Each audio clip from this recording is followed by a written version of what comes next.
티몬과 위메프의 대규모 판매 대금 미정산 사태 여파, 일파만파 커지고 있습니다. 수사기관들이 강도 높은 수사에 돌입했지만 뾰족한 해법 나오지 않고 있다. 이런 지적들이 있는데요. 이슈와 법률에서 박시영 변호사와 함께 자세히 알아보도록 하겠습니다. 어서 오십시오. 네, 안녕하십니까. 네, 오늘 만만치가 않습니다. 티몬과 위메프 사태, 소위 요즘에 티메프 사태라고 하더라고요. 이 사건이 처음 불거지기 시작한 게 7월 초였나요? 7월 중순이었나요? 그때부터 뉴스가 나왔죠. 네, 티몬과 이제 위메프는 중개 플랫폼입니다. 티몬과 위메프는 소비자들이 판매 대금을 결제를 하면 해당 결제 대금을 티몬과 위메프에 입점한 셀러들에게 정산해주고 그 과정에서 일정 부분 수수료를 얻는 방식으로 이제 영업을 해왔습니다. 그런데 이 정산 대금이 그러니까 정산 대금 지급이 이제 지연이 됐고요. 그 과정에서 당연히 판매 대금 공급이 줄어들었고요. 판매 대금 공급이 줄어들다 보니까 이제 셀러들에 대한 정산 대금이 계속 반복적으로 지연되는 상황에 직면을 하게 된 것입니다. 그 결과 소비자들 같은 경우에는 제대로 서비스를 공급받지 못하게 되었고요. 소비자들의 환불이나 취소 요청에도 불구하고 해당 환불이 제대로 진행되지 않으면서 이제 사태가 일파만파 커지게 되었습니다. 네, 판매자도 일단 뭐 물건을 줬는데 대금을 못 받고 있는 거고 소비자도 물건을 샀는데 그 물건도 못 받고 환불도 안 된다. 이런 말인 거잖아요. 뭐 금액이 뭐 1,000억인가 2,000억인가 막 정확히 추산도 안 되더라고요. 네, 이제 구조를 간단하게 설명을 드리면 이제 소비자들이 이제 상품 결제를 하게 되면 이른바 피지사라고 해서요. 결제 대행업자들이 티몬과 위메프에 판매 대금을 이제 선 지급을 하게 됩니다. 아, 피지스라고 하시면 이제 카카오페이나 네이버페이 이런 회사들. 그렇습니다. 예. 그리고 티몬과 위메프는 그렇게 받은 대금을 이제 판매자들에게 이제 정산금 형태로 지급을 해줘야 되는데요. 이게 판매 대금을 받아서 그대로 정산 대금으로 지급을 하면 아무 문제가 없을 텐데 예.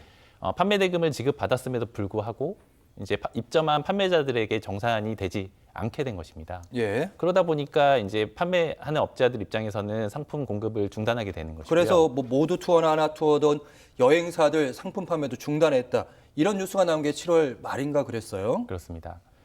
그래서 이제 그런 식으로 판매가 중단되다 보니까 이제 티몬과 위메프도 판매 대금이 줄어들게 되고요. 아하. 사실은 이렇게 판매 대금을 받아서 바로바로 지급을 하는 것이 아니고 약 한 2달 정도 티몬과 위메프가 그 자금을 보관을 하고 있다가 그 부분이 많이 문제로 지적되더라고요. 그렇습니다. 지급을 이제 빨리 지급해야 되는 업체 순으로 지급하는 이런 약간 돌려막기식으로 이제 정산금이 지급이 되었습니다. 예. 이제 그러다가 이제 유동성이가 이제 벌어지게 되면서 이제 판매자들 입장에서는 대금 못 받게 되는 것이고 소비자들 입장에서는 이제 환불이나 취소를 요구하는 그런 상황이 이제 된 것입니다. 네, 그래서 이제 일각에서는 티몬과 위메프가 이제 폰지 사기 방식으로 운영을 하다가 이게 빚을 돌려막다가 결국 터진 거 아니냐, 뭐 이런 추측까지 나오고 있는 건데 일단 이러다가 티몬 위메프 망하는 거 아니야? 그럼 내 돈은 어떻게 하느냐? 뭐 이런 지적들이 있었는데 법원에 회생 절차가 개시됐다고 하는데 이게 무슨 의미입니까? 네, 이제 회생 절차라는 것은 법인이 이제 회사가 파산 위기에 직면했을 때 이제 법원의 주도로 이 회사를 살릴 것인지 말 것인지를 결정하는 절차로 이해하시면 됩니다. 아, 그럼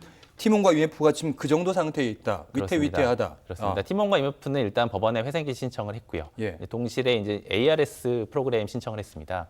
간략하게 설명을 드리면 이제 법원 입장에서는 회생 개시 신청이 이루어지게 되면 이 회사를 계속 운영하는 것이 나을지 아니면 파산을 하게 나을지를 이제 결정을 하게 됩니다. 그래서 이 결정을 위해서는 우선 이 회사에 대한 모든 채권 채무 관계를 동결하게 됩니다. 따라서 채권자는 티몬과 위메프에 대해서 집행을 할 수 없게 되고요. 마찬가지로 티몬과 위메프는 본인의 채무를 변제하지 않게 됩니다. 그 절차가 일단 진행이 되면 예. 법원에서 이제 계속 이 회사를 운영하는 것이 낫겠다라고 판단이 되면 이제 회생 개시 결정을 하는 것이고요.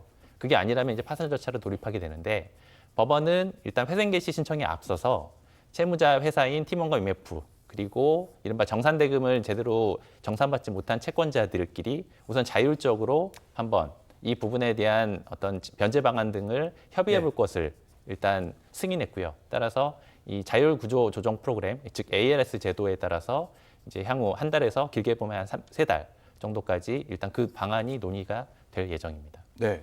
채권자라고 하시면 지금 채권자는 해당 기업이 아니라 판매자들, 개별 판매자들 그리고 물건을 샀던 소비자들을 채권자로 이해하면 되는 겁니까?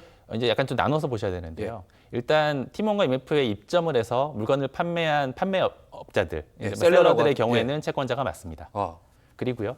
이제 소비자들 입장에서는 이제 본인들이 예를 들면 결제를 했는데도 불구하고 제대로 서비스를 공급받지 못하면 당연히 법률상 계약을 취소하거나 이제 환불을 요구할 수 있게 됩니다. 그렇죠.